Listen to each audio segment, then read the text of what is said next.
Tu veux être une bonne personne? Parfait. Mais n'oublie jamais ceci. Aider tout le monde, c'est te détruire lentement. Les stoïciens l'avaient compris.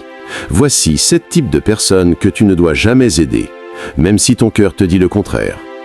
Celui qui refuse de se responsabiliser ne mérite pas ton aide.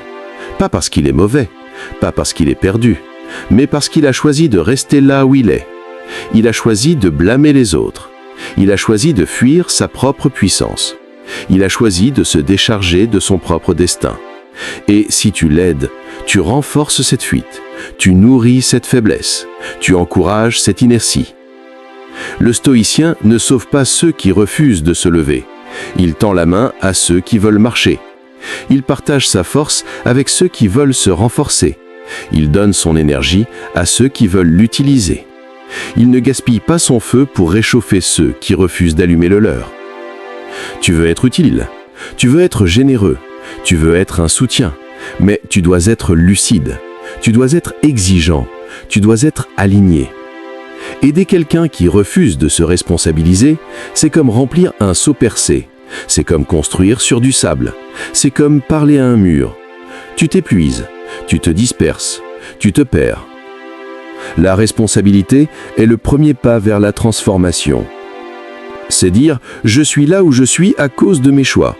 C'est dire « je peux changer ma trajectoire ». C'est dire « je suis le créateur de ma vie ». Et si quelqu'un refuse ce pas, alors il n'est pas prêt, il n'est pas ouvert, il n'est pas disponible pour ton aide. Tu peux observer les signes, les phrases qui accusent toujours les autres, les discours qui tournent en boucle sur l'injustice, les comportements qui évitent toute remise en question. Et tu verras, ce n'est pas une faiblesse passagère, c'est une posture, c'est une stratégie, c'est une prison mentale. Tu peux aussi te demander, est-ce que cette personne veut vraiment changer? Est-ce qu'elle cherche des solutions ou des excuses? Est-ce qu'elle agit ou se plaint? Est-ce qu'elle prend sa part ou rejette tout sur l'extérieur? Et si la réponse est non, alors tu dois te retirer. Tu dois préserver ton énergie. Tu dois respecter ta mission. Tu n'es pas là pour porter les autres, tu es là pour les inspirer. Tu n'es pas là pour les sauver, tu es là pour les éclairer. Tu n'es pas là pour les remplacer, tu es là pour les réveiller. Mais seulement s'ils veulent se réveiller, seulement s'ils veulent se lever, seulement s'ils veulent marcher. Tu peux aussi observer ton propre ressenti. Quand tu aides quelqu'un qui refuse de se responsabiliser, tu te sens vidé, tu te sens frustré, tu te sens impuissant. Et c'est normal, parce que ton aide n'a pas de racines, elle n'a pas de terre fertile, elle n'a pas de réceptacle. Tu peux aussi te rappeler que la vraie aide commence par le respect de soi, le respect de l'autre, le respect du processus. Et ce respect implique des limites, il implique des conditions, il implique une clarté. Tu peux dire « je suis là pour toi si tu veux avancer »,« je suis là pour toi si tu veux te relever », « je suis là pour toi si tu veux te transformer ». Mais je ne suis pas là pour entretenir ta fuite, je ne suis pas là pour renforcer ton inertie, je ne suis pas là pour valider ton irresponsabilité. Et cette posture est noble, elle est forte, elle est juste. Elle n'est pas dure, elle est claire. Elle n'est pas froide, elle est lucide. Elle n'est pas égoïste, elle est alignée. Tu peux aussi apprendre à reconnaître les vrais demandeurs. Ceux qui disent « je ne sais pas mais je veux apprendre »,« je suis tombé mais je veux me relever »,« j'ai peur mais je veux avancer ». Et cela mérite ton aide, ton temps, ton énergie, ton feu. Tu peux aussi apprendre à dire non, à poser des limites, à te retirer sans culpabilité, parce que ton énergie est précieuse, ton mission est sacrée, ton paix intérieure est non négociable. Tu peux aussi observer les résultats. Si ton aide ne produit aucun mouvement, si elle ne crée aucun changement, si elle ne déclenche aucune prise de conscience, alors elle est inutile, elle est contre-productive, elle est toxique. Tu peux aussi te rappeler que le stoïcisme n'est pas une philosophie de froideur, c'est une philosophie de clarté, de puissance, de responsabilité. Et cette responsabilité commence par soi. Elle commence par choisir où tu mets ton énergie. Elle commence par choisir qui tu accompagnes. Tu peux aussi apprendre à inspirer sans intervenir, à montrer sans imposer, à éclairer sans porter. Parce que parfois, le simple fait d'être un exemple est plus puissant que 1000 conseils. Le simple fait d'incarner la responsabilité réveille ceux qui dorment. Tu peux aussi accepter que certains ne veulent pas changer. Pas maintenant, pas encore, peut-être jamais. Et ce n'est pas ton rôle de les forcer, ce n'est pas ton rôle de les convaincre, ce n'est pas ton rôle de les pousser. Ton rôle, c'est de rester fidèle à ta mission, à ta clarté, à ta paix, à ta puissance.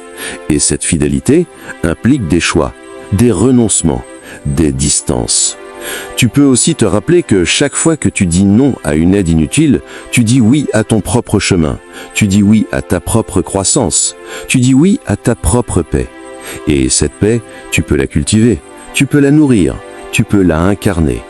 Chaque jour, chaque heure, chaque instant. Tu peux devenir cet être calme, cet être lucide, cet être aligné. Tu peux devenir cet être présent, cet être vivant, cet être libre. Tu peux devenir cet être fort, cet être stable, cet être implacable. Et ce chemin commence maintenant, par un choix, par une décision. Celui qui se complaît dans la victimisation ne cherche pas à guérir. Il cherche à être vu comme blessé. Il ne veut pas sortir de sa douleur. Il veut que sa douleur le définisse. Il ne veut pas se relever. Il veut qu'on le regarde tomber. Et si tu tends la main à quelqu'un qui s'accroche à sa souffrance comme à une couronne, tu ne l'aides pas, tu le confortes dans sa prison. La victimisation est une posture, une stratégie, une manière de se protéger du changement. Parce que changer demande du courage. Se relever demande de l'effort. Avancer demande de la responsabilité. Et tout cela fait peur. Tout cela dérange. Tout cela oblige à se regarder en face. Alors certains préfèrent rester là, dans le rôle de la victime, dans le rôle de celui à qui on doit tout, dans le rôle de celui qui ne peut rien. Mais le stoïcien ne nourrit pas cette posture. Il ne renforce pas cette faiblesse. Il ne valide pas cette fuite. Il sait que la souffrance est réelle, mais il sait aussi qu'elle ne doit pas devenir une identité. Il sait que la douleur peut être traversée, mais pas glorifiée. Il sait que la blessure peut être soignée, mais pas utilisée comme excuse pour ne pas grandir. Tu veux aider, tu veux soutenir, tu veux être présent, mais tu dois être lucide, tu dois être exigeant, tu dois être aligné. Aider quelqu'un qui se complaît dans la victimisation, c'est comme verser de l'eau dans un récipient sans fond. C'est comme construire sur une terre qui refuse d'être cultivée. C'est comme parler à une oreille qui ne veut pas entendre.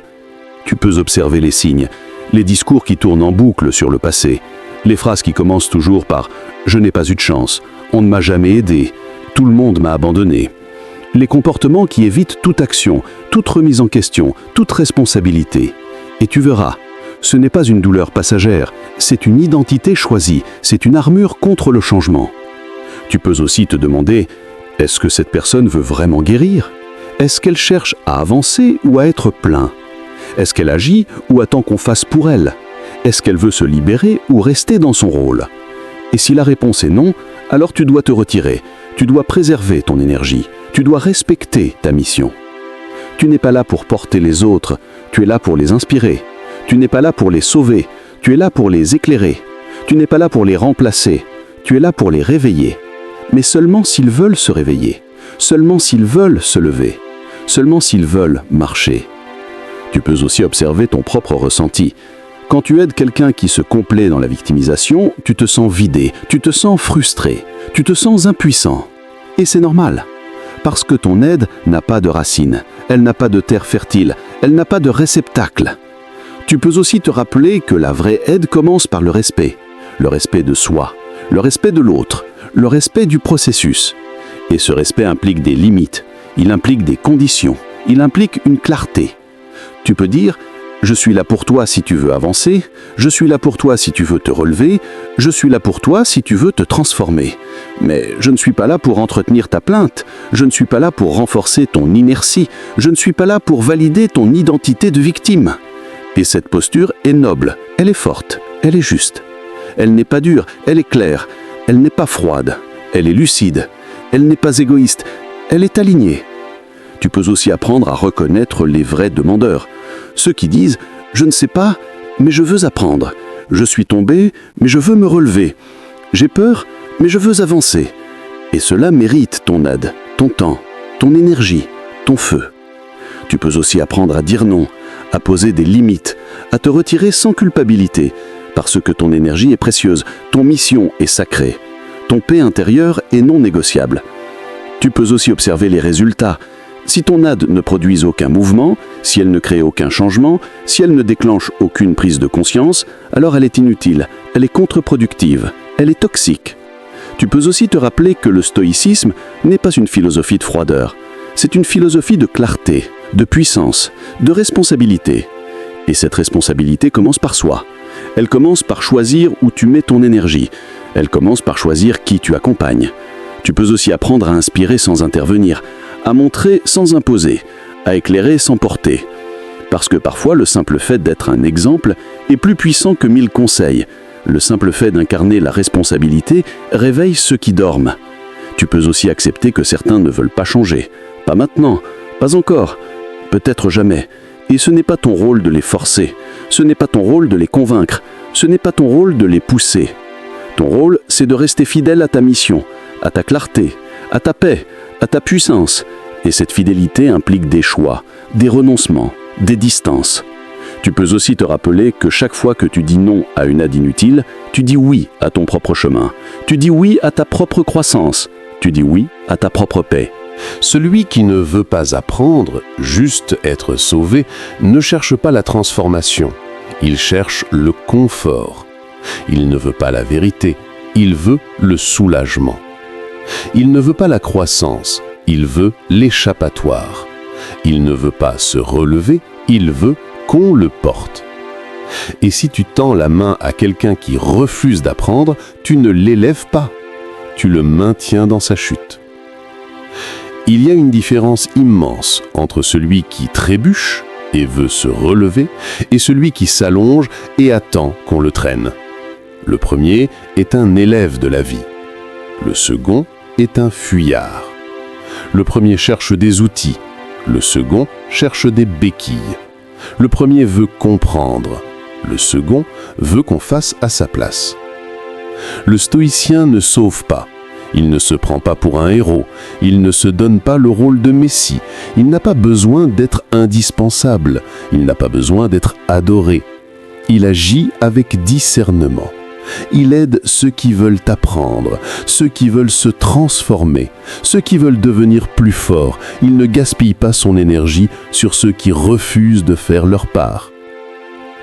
Tu veux être utile, tu veux être présent, tu veux être généreux, mais tu dois être lucide, tu dois être exigeant, tu dois être aligné. Aider quelqu'un qui ne veut pas apprendre, c'est comme remplir un seau percé. C'est comme semer sur du béton. C'est comme parler à une porte fermée. Tu peux observer les signes. Les personnes qui reviennent toujours avec les mêmes problèmes, qui posent les mêmes questions, mais n'écoutent jamais les réponses, qui demandent ton aide, mais ne changent rien, qui veulent des solutions toutes faites, mais jamais les outils pour les construire. Tu peux aussi te demander, est-ce que cette personne veut comprendre? Est-ce qu'elle veut évoluer? Est-ce qu'elle est prête à faire sa part?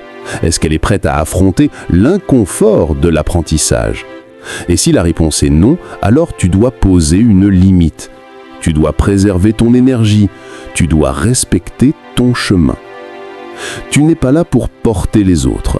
Tu es là pour les inspirer. Tu n'es pas là pour les sauver. Tu es là pour les éveiller. Tu n'es pas là pour les remplacer. Tu es là pour les responsabiliser. Mais seulement s'ils veulent apprendre, seulement s'ils veulent grandir, seulement s'ils veulent se relever. Tu peux aussi observer ton propre ressenti. Quand tu aides quelqu'un qui ne veut pas apprendre, tu te sens vidé, tu te sens frustré, tu te sens impuissant. Et c'est normal, parce que ton aide n'a pas de racines, elle n'a pas de terre fertile, elle n'a pas de réceptacle. Tu peux aussi te rappeler que la vraie aide commence par le respect de soi, le respect de l'autre, le respect du processus. Et ce respect implique des limites, il implique des conditions, il implique une clarté. Tu peux dire « Je suis là pour toi si tu veux apprendre. Je suis là pour toi si tu veux comprendre. Je suis là pour toi si tu veux évoluer, mais je ne suis pas là pour faire à ta place. Je ne suis pas là pour te sauver. Je ne suis pas là pour entretenir ta fuite. » Et cette posture est noble, elle est forte, Elle est juste, elle ne est pas dure, elle est claire. Elle ne est pas froide, elle est lucide. Elle ne est pas égoïste, elle est alignée. Tu peux aussi apprendre à reconnaître les vrais élèves, ceux qui disent « je ne sais pas, mais je veux apprendre ». Je suis tombé, mais je veux me relever. J'ai peur, mais je veux avancer. Et cela mérite ton aide, ton temps, ton énergie, ton feu. Tu peux aussi apprendre à dire non, à poser des limites, à te retirer sans culpabilité. Parce que ton énergie est précieuse, ton mission est sacrée, ta paix intérieure est non négociable. Tu peux aussi observer les résultats. Si ton aide ne produit aucun mouvement, si elle ne crée aucun changement, si elle ne déclenche aucune prise de conscience, alors elle est inutile, elle est contre-productive, elle est toxique.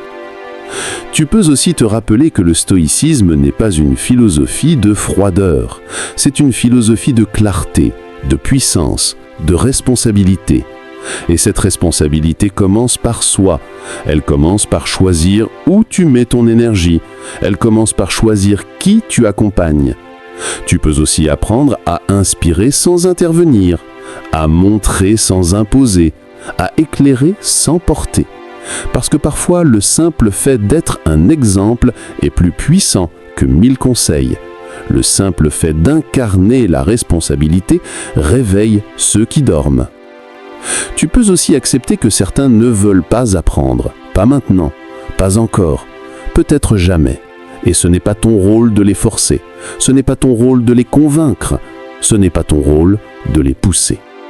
Ton rôle, c'est de rester fidèle à ta mission, à ta clarté, à ta paix, à ta puissance. Et cette fidélité implique des choix, des renoncements, des distances. Tu peux aussi te rappeler que chaque fois que tu dis non à une aide inutile, tu dis oui à ton propre chemin, tu dis oui à ta propre croissance, tu dis oui à ta propre paix. Et cette paix, tu peux la cultiver, tu peux la nourrir, tu peux l'incarner, chaque jour, chaque heure, chaque instant. Tu peux devenir cet être calme, cet être lucide, cet être aligné. Tu peux devenir cet être vivant, cet être libre. Tu peux devenir cet être fort, cet être stable, cet être implacable. Et ce chemin commence maintenant, par un choix, par une décision, par un engagement envers toi-même. Tu es prêt, tu es capable, tu es en chemin.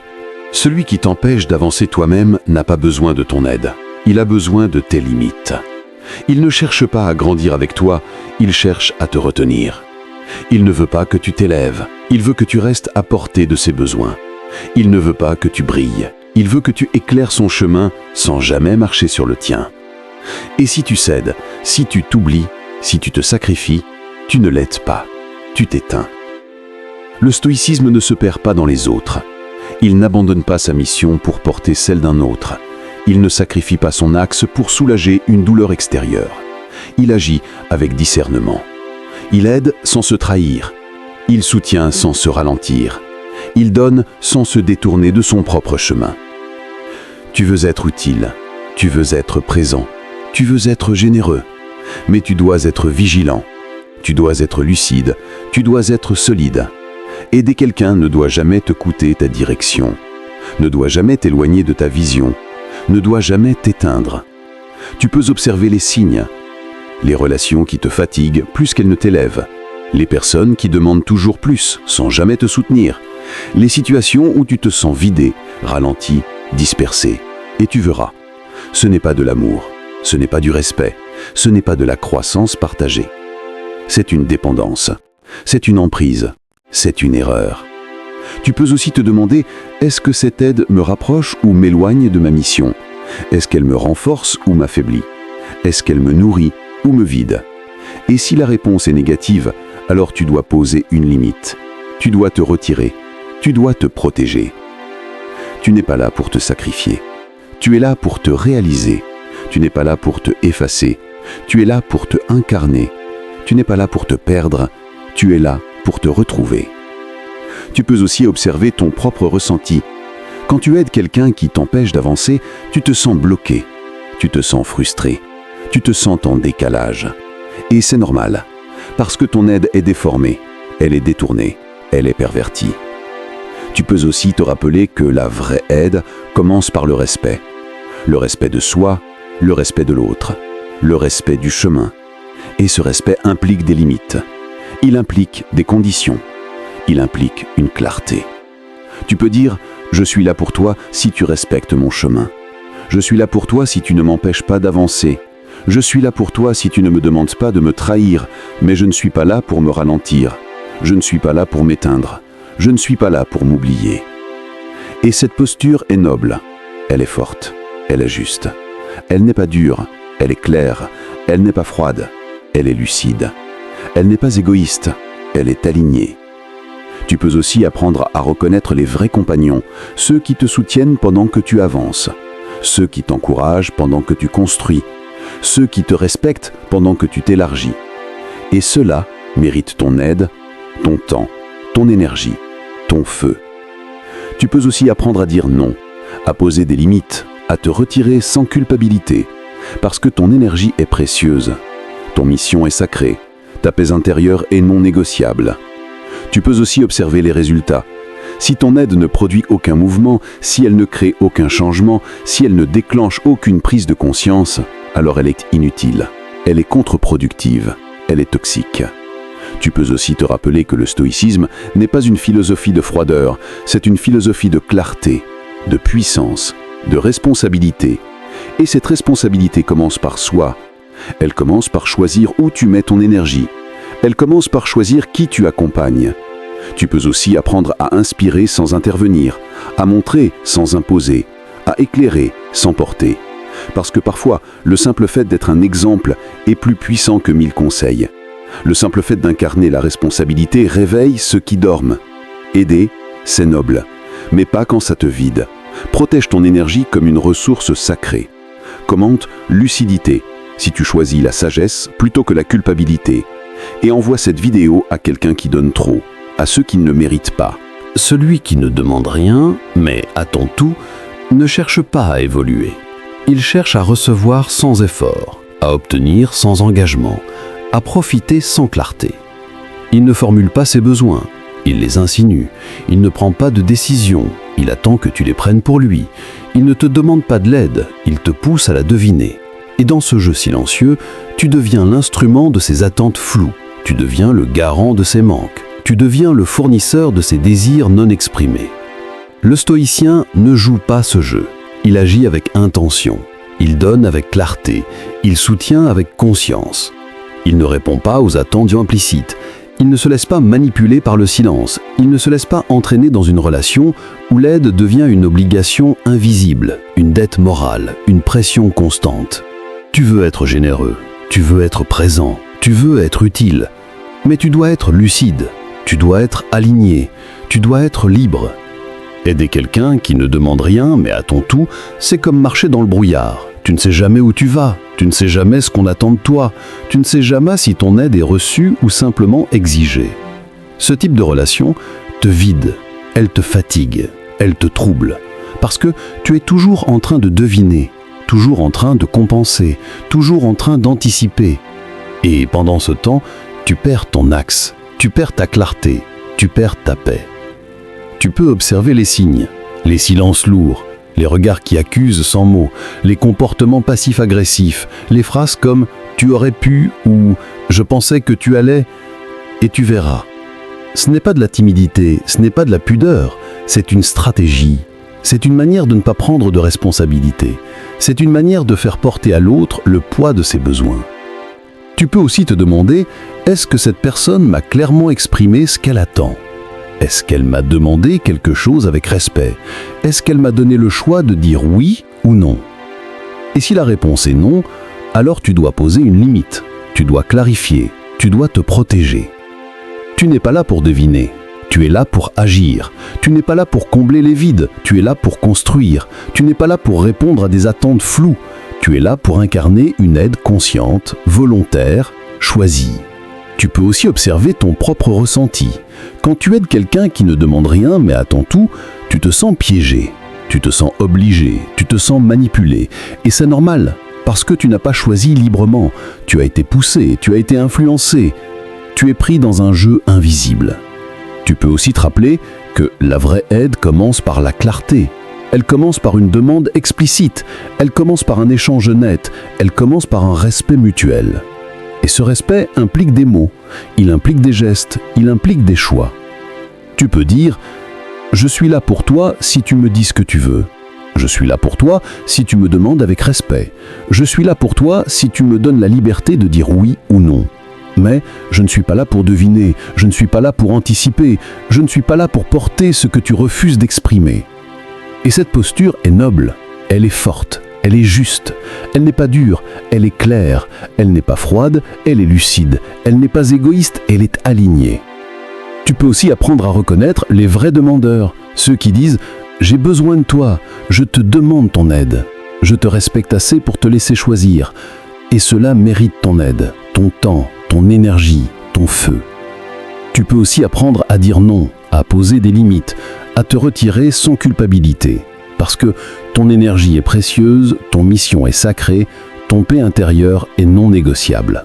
Tu peux aussi observer les résultats.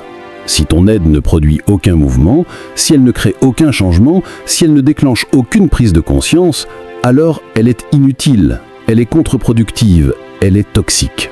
Tu peux aussi te rappeler que le stoïcisme n'est pas une philosophie de froideur, c'est une philosophie de clarté, de puissance, de responsabilité. Et cette responsabilité commence par soi, elle commence par choisir où tu mets ton énergie, elle commence par choisir qui tu accompagnes. Tu peux aussi apprendre à inspirer sans intervenir, à montrer sans imposer, à éclairer sans porter. Parce que, parfois, le simple fait d'être en exemple est plus puissant que 1000 conseils. Le simple fait d'incarner la responsabilité réveille ceux qui dorment. Tu peux aussi accepter que certains ne veulent pas changer. Pas maintenant, pas encore, peut-être jamais. Et ce n'est pas ton rôle de les forcer. Ce n'est pas ton rôle de les convaincre, ce n'est pas ton rôle de les pousser. Celui qui gaspille ton énergie sans jamais évoluer n'a pas besoin d'aide. Il a besoin d'un réveil. Il a besoin d'un miroir. Il a besoin d'un choc de lucidité. Parce que l'aide, quand elle ne produit aucun mouvement, devient un fardeau. Elle devient une chaîne. Elle devient une prison pour celui qui donne et une explise pour celui qui reçoit. Tu veux être utile, tu veux être généreux, tu veux être présent. Mais tu dois être stratégique, tu dois être lucide, tu dois être aligné. Ton énergie est précieuse, elle est limitée, elle est sacrée. Tu ne peux pas la distribuer sans discernement. Tu ne peux pas la verser dans des récipients qui fuient. Tu ne peux pas la sacrifier pour des causes qui refusent de grandir. Aider quelqu'un qui ne veut pas évoluer, c'est comme pousser un mur. C'est comme arroser une plante en plastique. C'est comme parler à une oreille fermée. Tu t'épuises, tu te disperses, tu te perds. Et pendant ce temps, tu pourrais aider quelqu'un qui veut vraiment avancer. Tu pourrais construire, tu pourrais inspirer, tu pourrais transformer. Le stoïcien ne donne pas son feu à ceux qui le diluent, il ne partage pas sa force avec ceux qui la gaspillent, il ne s'engage pas dans des relations où l'aide devient une habitude, une dépendance, une fuite. Il agit avec intention, il choisit ses combats, il protège son énergie. Tu peux observer les signes, les personnes qui reviennent toujours avec les mêmes problèmes, les mêmes plaintes, les mêmes blocages, et qui, malgré ton aide, ne changent rien, ne bougent pas, ne s'engagent pas. Tu peux leur parler, tu peux leur montrer, tu peux leur proposer, mais si rien ne bouge, alors tu dois te retirer. Tu dois préserver ton axe, tu dois respecter ton mission. Tu peux aussi observer ton propre ressenti. Quand tu aides quelqu'un qui ne veut pas évoluer, tu te sens vidé, tu te sens frustré, tu te sens impuissant. Et c'est normal, parce que ton aide n'a pas de racines, elle n'a pas de terre fertile, elle n'a pas de réceptacle. Tu peux aussi te rappeler que la vraie aide commence par le respect de soi, le respect de l'autre, le respect du processus. Et ce respect implique des limites, il implique des conditions, il implique une clarté. Tu peux dire « Je suis là pour toi si tu veux avancer. Je suis là pour toi si tu veux te relever. Je suis là pour toi si tu veux te transformer. Mais je ne suis pas là pour entretenir ton immobilisme. Je ne suis pas là pour renforcer ton inertie. Je ne suis pas là pour valider ton refus de grandir. Et cette posture est noble, elle est forte, elle est juste. Elle n'est pas dure, elle est claire. Elle n'est pas froide, elle est lucide. Elle n'est pas égoïste, elle est alignée. Tu peux aussi apprendre à reconnaître les vrais demandeurs, ceux qui disent « je ne sais pas, mais je veux apprendre ». Je suis tombé, mais je veux me relever. J'ai peur, mais je veux avancer. Et cela mérite ton aide, ton temps, ton énergie, ton feu. Tu peux aussi apprendre à dire non, à poser des limites, à te retirer sans culpabilité, parce que ton énergie est précieuse, ton mission est sacrée, ton paix intérieure est non négociable. Tu peux aussi observer les résultats. Si ton aide ne produit aucun mouvement, si elle ne crée aucun changement, si elle ne déclenche aucune prise de conscience, alors elle est inutile, elle est contre-productive, elle est toxique. Tu peux aussi te rappeler que le stoïcisme n'est pas une philosophie de froideur, c'est une philosophie de clarté, de puissance, de responsabilité. Et cette responsabilité commence par soi. Elle commence par choisir où tu mets ton énergie. Elle commence par choisir qui tu accompagnes. Tu peux aussi apprendre à inspirer sans intervenir, à montrer sans imposer, à éclairer sans porter. Parce que parfois, le simple fait d'être un exemple est plus puissant que 1000 conseils. Le simple fait d'incarner la responsabilité réveille ceux qui dorment. Tu peux aussi accepter que certains ne veulent pas changer. Pas maintenant, pas encore, peut-être jamais. Et ce n'est pas ton rôle de les forcer, ce n'est pas ton rôle de les convaincre, ce n'est pas ton rôle de les pousser. Ton rôle, c'est de rester fidèle à ta mission, à ta clarté, à ta paix, à ta puissance. Et cette fidélité implique des choix, des renoncements, des distances. Tu peux aussi te rappeler que chaque fois que tu dis non à une aide inutile, tu dis oui à ton propre chemin. Tu dis oui à ta propre croissance. Tu dis oui à ta propre paix. Et cette paix, tu peux la cultiver, tu peux la nourrir, tu peux l'incarner. Chaque jour, chaque heure, chaque instant. Tu peux devenir ce être calme, ce être lucide, ce être aligné. Tu peux devenir ce être présent, ce être vivant, ce être libre. Tu peux devenir ce être fort, ce être stable, ce être implacable. Et ce chemin commence maintenant, par un choix, par une décision, par un engagement envers toi-même. Tu es prêt, tu es capable, tu es en chemin. Celui qui te méprise, mais veut tes ressources, ne cherche pas ton aide, il cherche ta soumission. Il ne te respecte pas, mais il veut ce que tu peux lui offrir. Il ne te considère pas, mais il attend que tu sois disponible. Il ne t'écoute pas, mais il exige ton énergie, ton temps, ton argent, ton attention. Et si tu cèdes, tu ne aides pas. Tu t'effaces, tu t'oublies, tu te trahis. L'aide ne doit jamais être donnée au détriment de ta dignité. Jamais. Parce que ta dignité est ton socle, ton fondation, ton axe. Elle est ce qui te permet de marcher droit, même dans la tempête. Elle est ce qui te permet de dire non, même quand tout le monde dit oui. Elle est ce qui te permet de rester fidèle à toi-même, même quand on te pousse à te perdre. Le stoïcien ne donne pas sous la pression. Il ne donne pas sous la peur. Il ne donne pas sous le mépris. Il donne avec intention. Il donne avec clarté. Il donne avec respect. Et ce respect commence par lui-même. Il ne sacrifie pas son intégrité pour être utile. Il ne sacrifie pas sa paix pour être apprécié. Il ne sacrifie pas sa force pour être accepté. Tu veux être généreux, tu veux être présent, tu veux être utile, mais tu dois être vigilant. Tu dois être lucide, tu dois être solide. Aider quelqu'un qui te méprise, c'est comme construire une maison sur une terre hostile. C'est comme offrir ton feu à quelqu'un qui veut te brûler. C'est comme tendre la main à quelqu'un qui veut te tirer vers le bas. Ce type de relation est toxique. Elle te vide, elle te trouble, elle te détruit. Parce que tu donnes sans recevoir. Tu offres sans être reconnu. Tu t'engages sans être respecté. Et chaque geste devient une blessure. Chaque effort devient une humiliation. Chaque aide devient une soumission.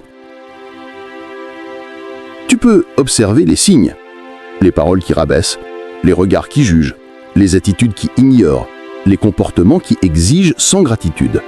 Et tu verras, ce n'est pas de la maladresse, ce n'est pas de l'incompréhension, c'est une posture, c'est une stratégie, c'est une manière de te dominer. Tu peux aussi te demander, est-ce que cette personne me respecte? Est-ce qu'elle reconnaît ma valeur? Est-ce qu'elle me parle avec considération? Est-ce qu'elle me traite comme un égal?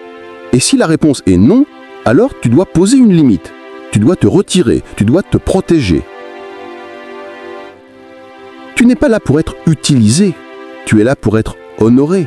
Tu n'es pas là pour être exploité, tu es là pour être respecté. Tu n'es pas là pour être effacé, tu es là pour être vu.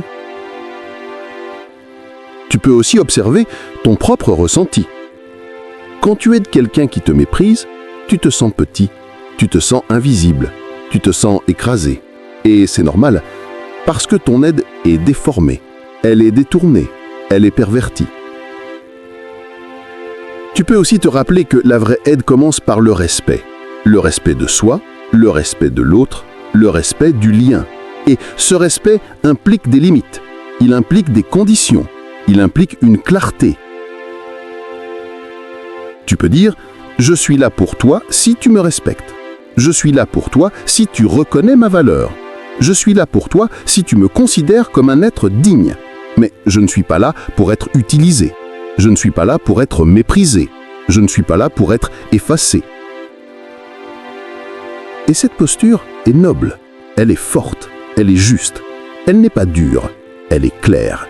Elle n'est pas froide, elle est lucide. Elle n'est pas égoïste, elle est alignée. Tu peux aussi apprendre à reconnaître les vrais demandeurs, ceux qui disent « J'ai besoin de toi et je te respecte. Je te demande ton aide et je te considère. Je te sollicite et je te remercie. » Et cela mérite ton aide, ton temps, ton énergie, ton feu. Tu peux aussi apprendre à dire non, à poser des limites, à te retirer sans culpabilité. Parce que ton énergie est précieuse, ton mission est sacrée, ta paix intérieure est non négociable.